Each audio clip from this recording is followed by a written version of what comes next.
Hello everyone, welcome to the unfiltered classes. One short video हम आज देखेंगे solution. आप लोग सब पढ़ लिए होंगे, लेकिन ये जो मैं वन शॉर्ट में पढ़ाऊंगा एकदम आपको ब्रीफ, जल्दी से रिवीजन हो जाए, इसलिए पूरा चैप्टर करवाया जाएगा। 12th का एग्जाम बस अब नज़दीक है, तो स्टार्ट करते हैं सॉल्यूशन। हम बात करते हैं सॉल्यूशन में, तो हमें पता है जनरली सॉल्यूशन क्या होते हैं। सॉल्यूट, अगर हम कहें कि solute plus solvent, solute plus solvent मिलता है तो क्या बनता है? सॉल्यूशन। क्या बनता है? सॉल्यूशन। सबसे पहली बात आ जाती है कि सॉल्यूट किसे कहते हैं। सबसे पहले बात आ जाती है सॉल्यूट किसे कहते हैं। तो अगर हम सॉल्यूट को डिफाइन करें या हम सॉल्यूट की बात करें तो सॉल्यूट क्या होते हैं? जनरली क्या होते हैं? जो लो अमाउंट में प्रेजेंट हो, जो जनरली लो अमाउंट में हो एंड सॉलिड स्टेट में हो। जनरली बात कर रहे हैं, हमेशा नहीं ऐसे। सेकेंड, अगर हम सॉल्वेंट की बात करें, सॉल्वेंट में हम देखते हैं, सॉल्वेंट में बात करें जनरली क्या होते हैं? हाई अमाउंट में होते हैं, या हाई कंसंट्रेशन होती है या ज़्यादा होते हैं, एंड लिक्विड फेज में होते हैं। किस में होते हैं? लिक्विड फेज में होते हैं। इस पूरे चैप्टर में हम बाइनरी सॉल्यूशन की बात करेंगे। बाइनरी सॉल्यूशन क्या होता है देखते हैं। बाइनरी सॉल्यूशन कहने का मतलब है कि वन टाइप्स का हमारे पास क्या हो? सॉल्यूट हो, और उसमें हम वन टाइप्स के सॉल्वेंट की बात करें।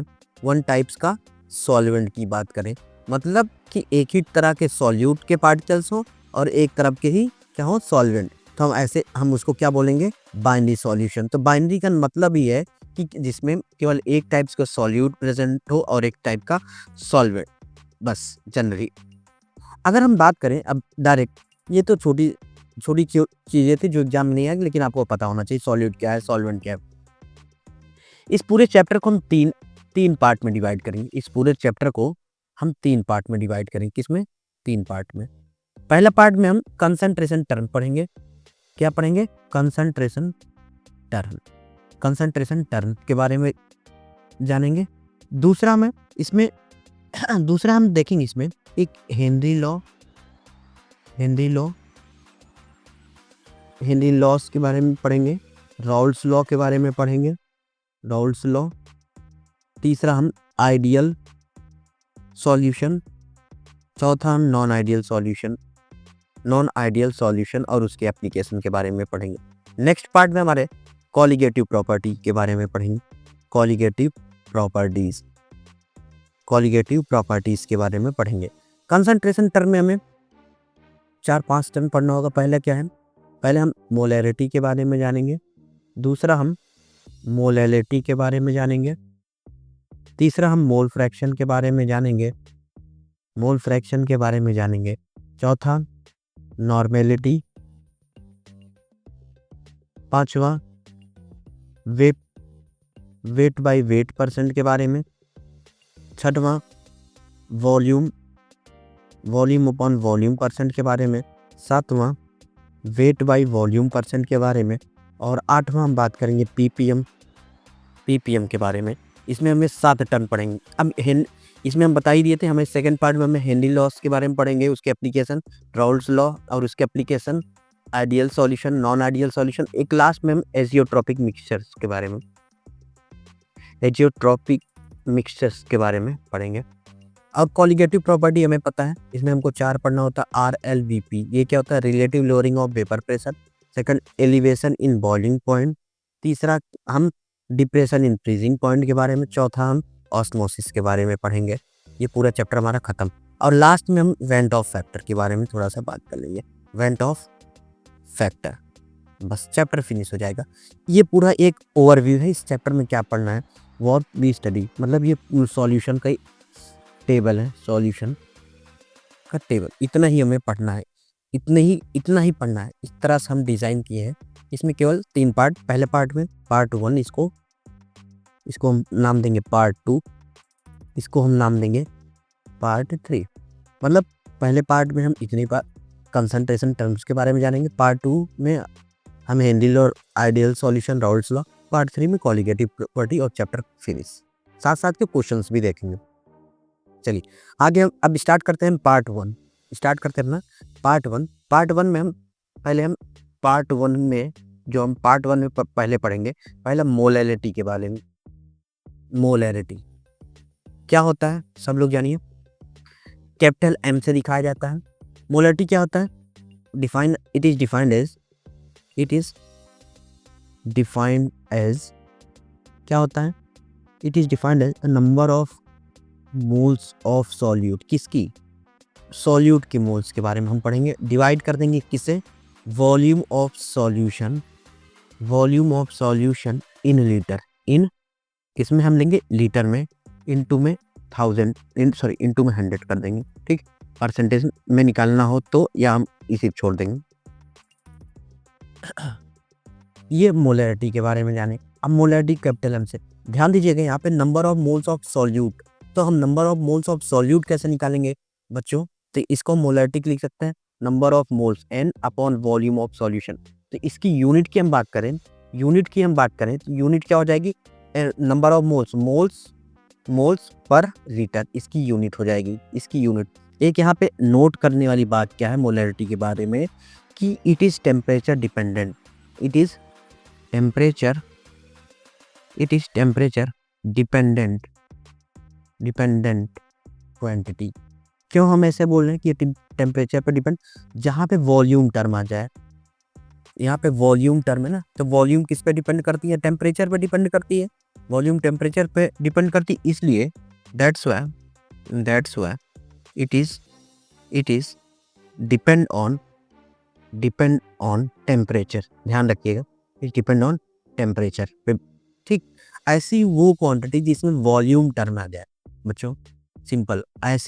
ऐसी जो भी टर्म जो जिसमें वॉल्यूम टर्म आ जाए वो टेम्परेचर पे डिपेंड करेगी। हमने बताया मोलैरिटी क्या होता है? Number of moles of solute, volume of solution लेंगे। क्या लेंगे? Volume of solution in litre लेंगे। कैपिटल M से दिखाया जाता है। ठीक, नेक्स्ट इसकी यूनिट क्या होती है? मोल पर लीटर। नेक्स्ट हम बात करें, सेकंड हमारा है मोलैलिटी। क्या है? मोलैलिटी को हम स्मॉल m से दिखाते हैं। मोलैलिटी की स्मॉल m से दिखाते हैं। होता क्या है? अगर हम कहें इट इज डिफाइंड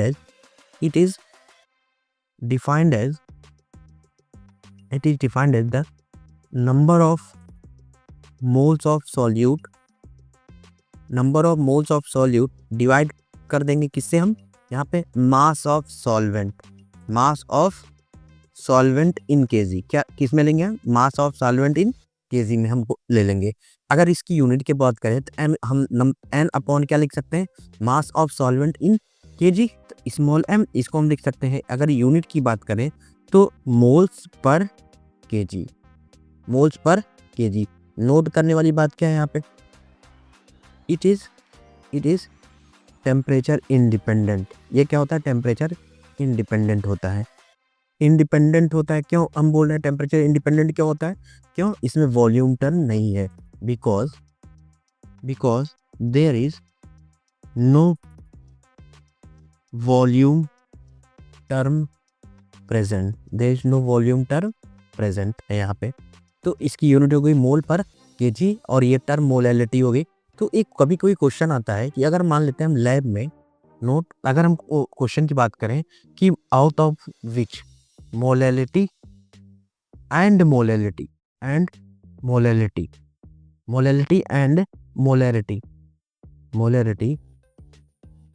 में मोलैरिटी में किसका concentration, which concentration depend on temperature. तो क्या बताओगे आप? तो हम बोलेंगे कि इसमें आंसर क्या होगा? इसका आंसर क्या होगा? मोलैरिटी। इसीलिए लैब में जनरली हम देखते हैं कि लैब में कंसंट्रेशन जो बनता है वो मोलैलिटी के टर्म में बनता है। रीज़न क्या है? आप सुबह बना दिए, रात में टेम्परेचर कम हुआ, तो अगर मोलैलिटी में बनाए रहेंगे तो क्या होगा? पूरे सॉल्यूशन क्या हो जाएगा? खराब हो जाएगी। इसीलिए हम जनरली मोलैलिटी में प्रीफर करते हैं सॉल्यूशन बनाना। नेक्स्ट क्वेश्चन हमारे पास, नेक्स्ट तीसरा हमें पढ़ना है अबाउट, अगर हम बात करें कि जैसे अगर क्वेश्चन की बात कर लेते हैं। एक क्वेश्चन है, इसमें क्वेश्चन क्या है कि 7.4 gram of KCl was dissolved in 100 gram of water, calculate the molality. क्या क्वेश्चन है, एक क्वेश्चन कर लेते हैं इस पे। क्वेश्चन 7 क्वेश्चन है 7.4 gram of 7.4 gram of KCl was dissolved in 100 gram of water. 100 gram of water. Calculate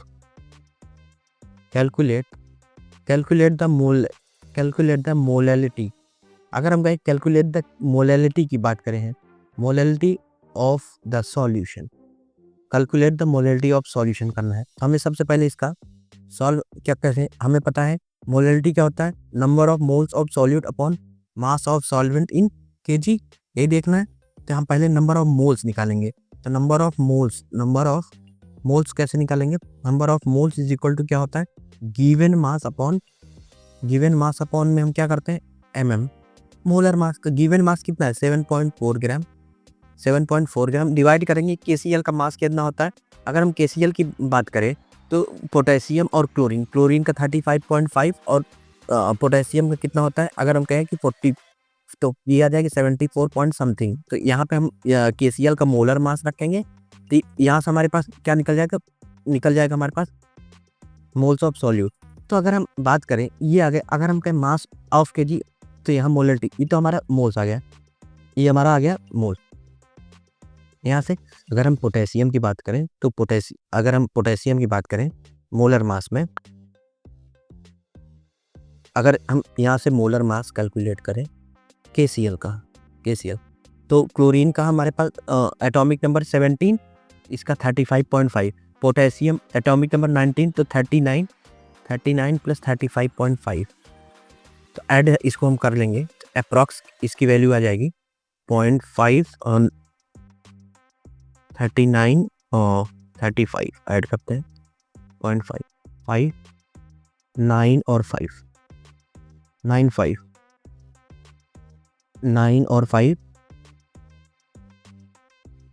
9 5 14 4 6 1 3 3 74.5, इसकी वैल्यू कितनी आ गई 74.5। अगर हम अभी ये हमारे पास मोलर मास आ गया, क्या आ गया हमारे पास मोलर मास, तो हम वैल्यू रख देंगे molality is equal two moles upon mass in KG. तो मोल्स हम निकाले कितना, मोल्स तो हमारे पास 77.4 अपॉन 74.5 होल डिवाइड बाई कितना कर देंगे मास ऑफ द सॉल्वेंट कितना दिया है 7.4 डिवाइड बाई ये ग्राम में है, तो इसको हम 1000 से मल्टीप्लाई, तो यहाँ से मोलैलिटी जब सॉल्व करेंगे इसकी वैल्यू आ जाएगी 1 मोल, क्या आ जाएगी 1 मोलर। इट इज़ क्लियर, ये हमारा मोलैलिटी सिंपल क्वेश्चन था। नेक्स्ट हम बात करते हैं, अगर हम नेक्स्ट बात करें इसमें कि नॉर्मेलिटी क्या होता है, जो थोड़ा सा कंफ्यूजिंग टॉपिक रहता है, तो तीसरा हम पढ़ने चल रहे हैं, अपना तीसरा हमारा है नॉर्मेलिटी के बारे में। इसके बारे में नॉर्मेलिटी क्या होता है ये देखिए, नॉर्मेलिटी होता है इट इज़ डिफाइंड एज, लिखिएगा, it is defined as the number of gram equivalent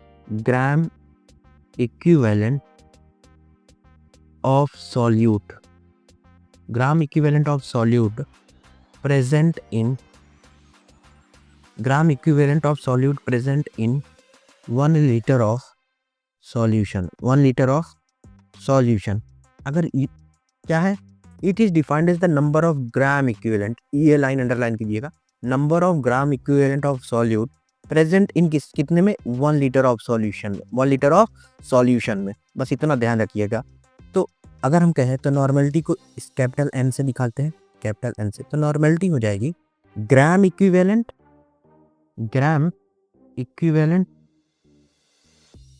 divide by volume of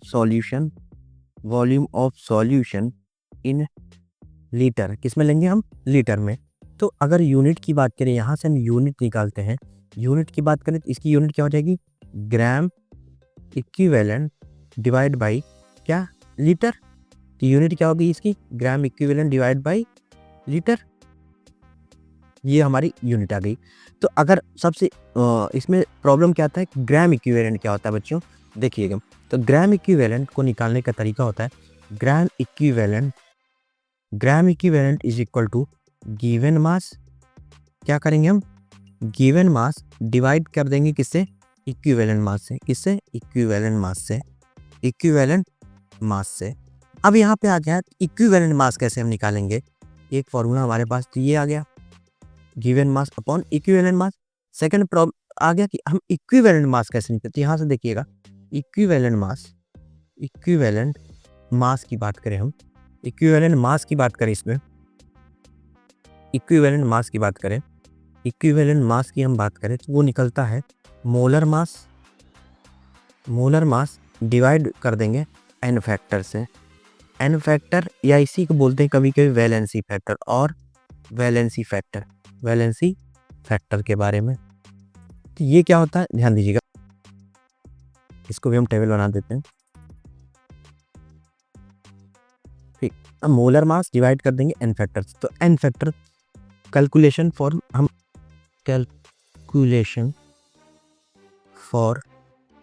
N factor कैसे निकालते हैं ये जान लेते हैं। यहाँ पे एन फैक्टर कैसे निकालते हैं ध्यान दीजिएगा, अगर एसिड होगा पहला, फॉर एसिड के केस में हम क्या देखेंगे, फॉर एसिड के केस में हम क्या कैलकुलेट करेंगे, number of H plus ion देखेंगे। सेकंड फॉर बेस के केस में हम number of OH minus ions क्या लेंगे, नंबर ऑफ 1। तीसरा सॉल्ट भी आ सकता है, फॉर सॉल्ट हम देखेंगे total number of positive charge लेंगे, पॉजिटिव चार्ज या फिर चार्ज और कैटायन के बारे में हम बात करेंगे, ठीक। ये हमारे तरीका है निकालने का। जैसे अगर फॉर एग्जांपल हम यहाँ पे देख लेते हैं H2SO4, इसको जब डिसोसिएट करेंगे पानी में तो H2H प्लस SO4 2 माइनस, तो हम कहेंगे H प्लस 2, तो इसका एन फैक्टर 2। OH माइनस अगर हम कहें सोडियम हाइड्रोक्साइड ले लिए तो हम कहें ये डिसोसिएट करेंगे तो Na plus OH minus ion, तो number of OH minus ion. अगर हम कहें मान लेते हैं कोई सॉल्ट है NaCl, तो ये Na प्लस Cl माइनस लेंगे, इसमें total number of positive charge लेंगे। तो इस तरह से हम कैलकुलेट करते हैं। ये आप लोग एक बार स्क्रीनशॉट ले सकते हैं।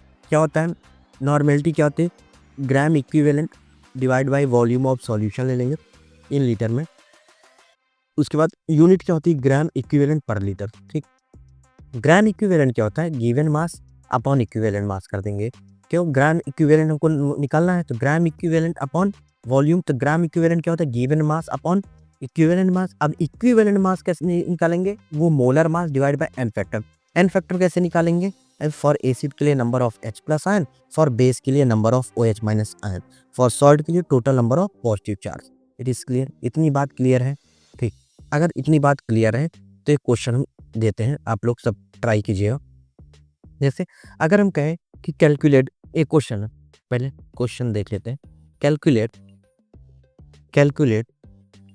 कैलकुलेट इक्विवेलेंट मास, क्या निकालना है, equivalent mass of calcium hydroxide.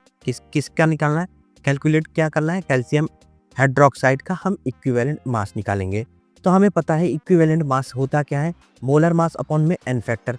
Equivalent mass अगर हम निकालना होता है, इक्विवेलेंट मास क्या होता है, मोलर मास डिवाइड में एन फैक्टर करते हैं, क्या करते हैं, एन फैक्टर करते हैं। तो मैं मोलर मास कैसे, कैल्शियम मोलर मास हम कैलकुलेट करते हैं तो कैल्शियम हाइड्रोक्साइड का मोलर मास हम निकालते हैं तो कैल्शियम का होता है 40 प्लस, अगर हम 2 × 1 हाइड्रोजन का प्लस 2 × 16 करते हैं ऑक्सीजन का, तो आ जाता है हमारे पास, ये कैलकुलेट हम करेंगे तो 32 और 2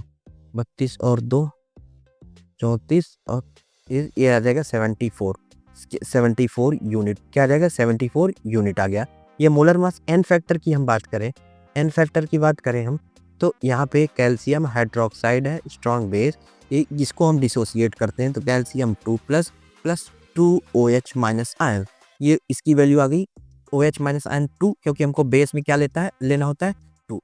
तो हम यहाँ पे इक्विवेलेंट मास रखेंगे तो मोलर मास क्या है 74 डिवाइड बाई कर देंगे 2, तो इक्विवेलेंट मास की वैल्यू जो आएगी हमारे पास कितनी आ जाएगी, ये आ जाएगी 37। कितनी आ जाएगी 37।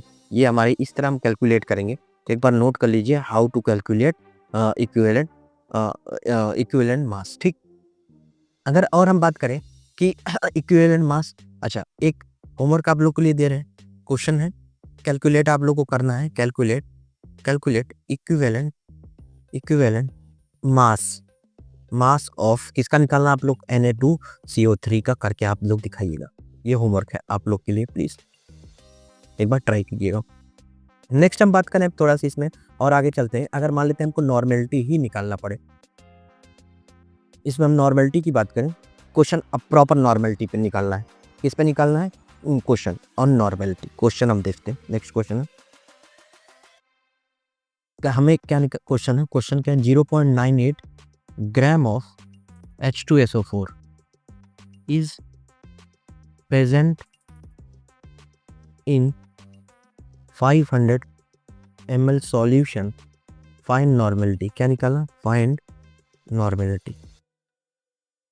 बच्चों क्या निकालना है, सॉल्व तरीका देखिएगा सॉल्व करने का, क्या निकालना है हमें, नॉर्मेलिटी। तो हमें पता है नॉर्मेलिटी होता है, नॉर्मेलिटी बराबर ग्राम इक्विवेलेंट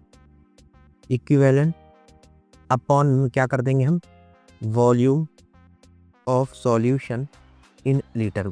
अगर हम ग्राम इक्विवेलेंट की बात करें तो ग्राम इक्विवेलेंट कैसे निकलता है, gram equivalent is equal to क्या, गिवन मास अपॉन में, गिवन मास अपॉन में gram given mass upon equivalent mass करते हैं। अब इक्विवेलेंट मास क्या होता है, तो मोलर मास डिवाइड करते हैं एन फैक्टर से, तो हम पहले क्या निकालेंगे, इक्विवेलेंट मास ही निकालेंगे इसमें से।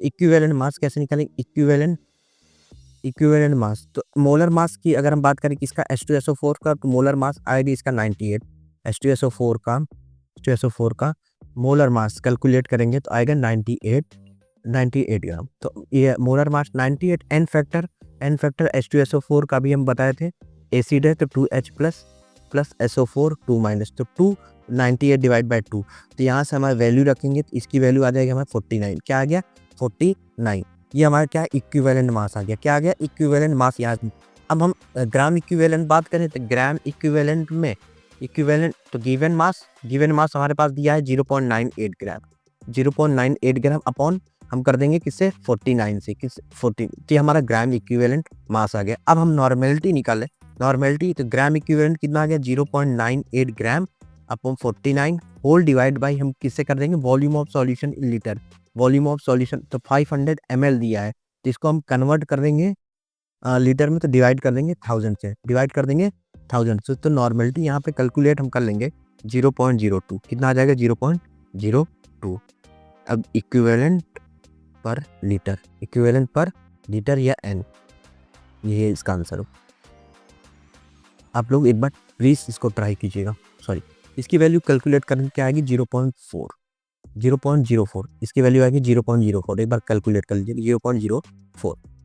ये तरीका होता है नॉर्मेलिटी का। आई होप आपको क्वेश्चन समझ में आएगा नॉर्मेलिटी पे, प्लीज एक बार आप लोग ट्राई कीजिएगा ये कॉन्सेप्ट। ठीक, अब थोड़ा सा नेक्स्ट हम कंसंट्रेशन की बात करें तो पीपीएम, नेक्स्ट हमारा क्या है, पीपीएम।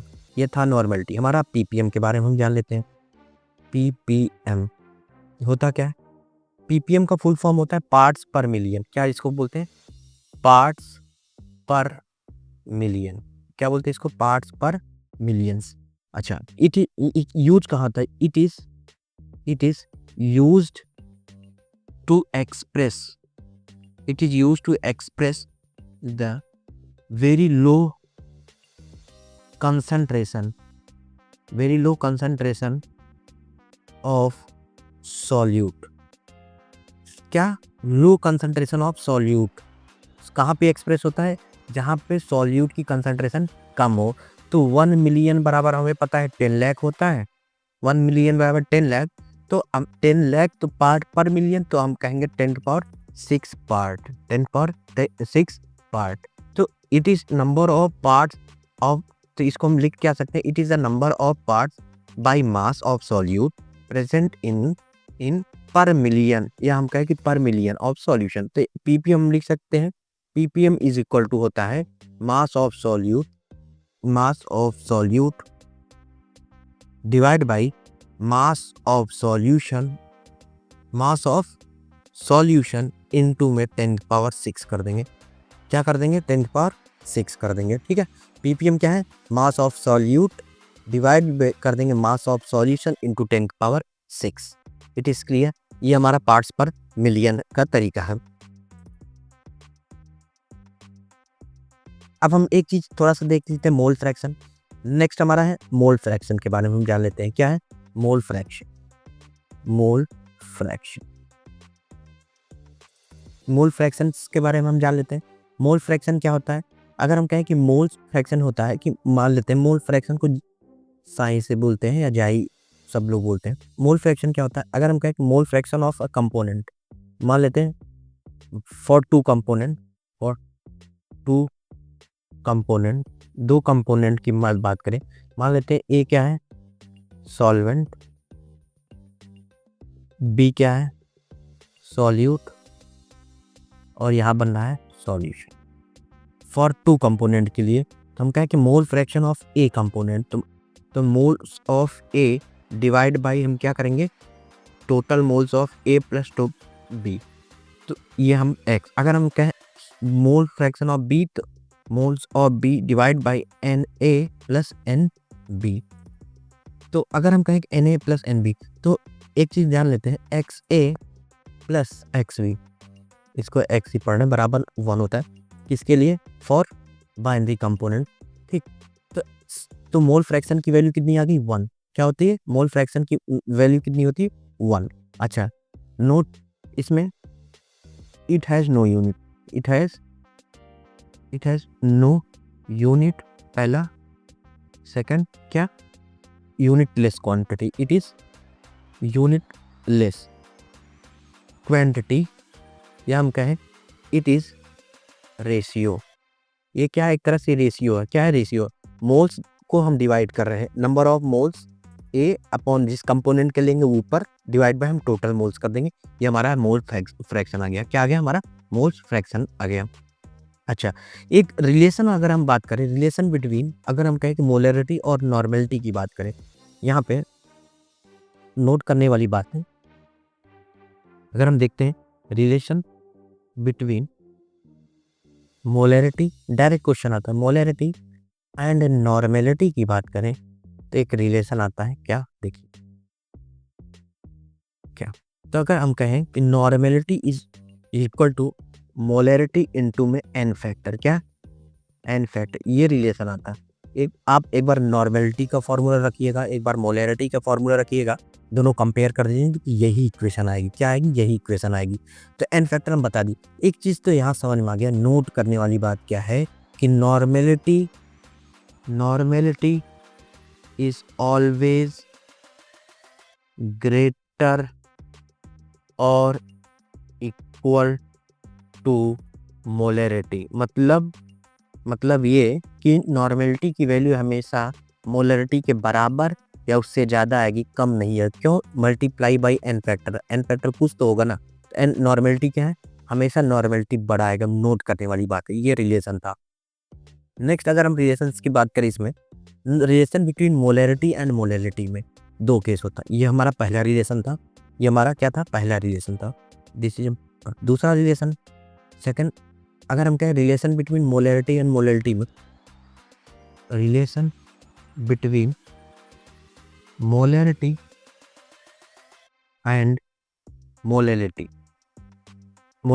एंड मोलरिटी की बारे में बात करें इसमें, तो देखिए, तो एक रिलेशन आता है small m is equal to, small m का मतलब molarity is equal to 1000 into में मोलरिटी डिवाइड बाई 1000 इंटू में रो, यहाँ पे रो डेंसिटी है, माइनस करेंगे मोलरिटी इंटू में मोलर मास। ये फॉर्मूला बहुत इंपॉर्टेंट फॉर्मूला है, ये बहुत इंपॉर्टेंट फॉर्मूला है। यहाँ पे क्या है? वेयर हम लिख दे रहे हैं small m is equal to molarity, क्या है? मोलरिटी है। कैपिटल M क्या है? मोलरिटी है। कैपिटल M क्या है? मोलरिटी है। रो क्या है? डेंसिटी ऑफ द सॉल्यूशन है। डेंसिटी ऑफ सॉल्यूशन, और mm क्या है, मोलर मास है। क्या है, मोलर मास है। ये फॉर्मूला कब आप यूज करिएगा, जब आपको डेंसिटी और मोलरिटी दिया होगा, मोलरिटी पूछना होगा। इट इज क्लियर, ठीक। ये केस 1 है, हम इसको लिख सकते हैं case first, case first, case first, ठीक। केस सेकंड में हम बात करें, केस सेकंड की बात करें हम, केस सेकंड में हम बात करें, केस सेकंड में when molarity ask and density, अच्छा व्हेन, केस सेकंड क्या है, व्हेन मोलरिटी पूछे, when molarity ask and density and mass percent given, mass percent given, क्या दिया रहे, जब मोलरिटी और मास परसेंट दिया हो तब फॉर्मूला क्या लगाएंगे। तो मोलरिटी पूछ रहे हैं तो molarity is equal to 10 into sign rho into x क्या है, mole fraction, mass percentage upon upon upon molar mass कर देंगे, क्या कर देंगे, अपॉन में मोलर मास कर देंगे, क्या कर देंगे, तो यहाँ लिख दे रहे हैं where rho is equal to density is equal to mass percent, और क्या है, मोलर मास। ये दोनों फॉर्मूले पे डायरेक्ट क्वेश्चन होता है, ये दोनों फॉर्मूले पे डायरेक्ट क्वेश्चन आते हैं मोलरिटी पे, ठीक है। तो आई होप यहाँ तक आप लोगों को समझ में आया होगा concentration term, molarity, normality, molarity, mole fraction, ppm, it is clear. अच्छा, अब वेट पर एक है हमारे पास, नेक्स्ट हमारे पास ये 3 टर्म लिख रहा हूँ, weight by weight, weight by weight percentage, दूसरा हमारा वॉल्यूम बाय वॉल्यूम परसेंटेज, तीसरा है वेट बाय वॉल्यूम परसेंटेज के बारे में अगर हम बात करें, देखते हैं ये क्या है, ये भी एक कंसंट्रेशन टर्म है। ये अगर हम वेट बाय वेट परसेंट की बात करें तो क्या बोलेंगे, mass of solute, mass of solute present in KG, या हम कहें कि gram, and solvent and solution present in gram, in gram, जब ग्राम ग्राम। अब वॉल्यूम बाय वॉल्यूम में तो mass solute present in ml and solution present in ml में कर लेंगे। इसमें हम कहेंगे, इसमें solute present in gram and solution present in solution present in ml में, बस इतना याद रखना है। ये बस कभी कभी पूछ लेता है वेट बाय वेट, इनटू में 100 कर देंगे क्योंकि परसेंट लगा हुआ है तीनों में। ये हमारा पहला पार्ट था। पहले पार्ट में हम क्या बताएं, कंसंट्रेशन टर्म, फिर से रिवाइज करवा देते हैं। स्टार्ट किया था सॉल्यूशन, सॉल्यूट, सॉल्वेंट की बात करें, सॉल्यूट क्या होता है, जो जनरली सॉलिड स्टेट में हो, लेस अमाउंट में हो। सॉल्वेंट जनरली अमाउंट ज़्यादा हो, लिक्विड स्टेट में हो, जब मिलते हैं तो सॉल्यूशन बनते हैं। सॉल्यूशन एक बाइनरी सॉल्यूशन हम इस चैप्टर में पढ़ेंगे, मतलब एक ही टाइप्स के सॉल्वेंट और एक टाइप्स के सॉल्यूट्स के बारे में हमको पढ़ना है। फिर कंसंट्रेशन टर्म के बारे में molarity, normality, molarity, mole fraction, ppm के बारे में हम पढ़े। ये हमारा सिंपल था, तो हम 3 पार्ट में था। ये हमारा पहला पार्ट था। आई होप यहाँ तक आप लोग को समझ में आया होगा। अगर समझ में आया तो प्लीज़ इस वीडियो को शेयर कीजिएगा, क्योंकि एग्ज़ाम नज़दीक है, और जो दोस्त पढ़ने वाले होंगे उन्हीं को प्लीज़ शेयर करिएगा। और थैंक यू फॉर वॉचिंग।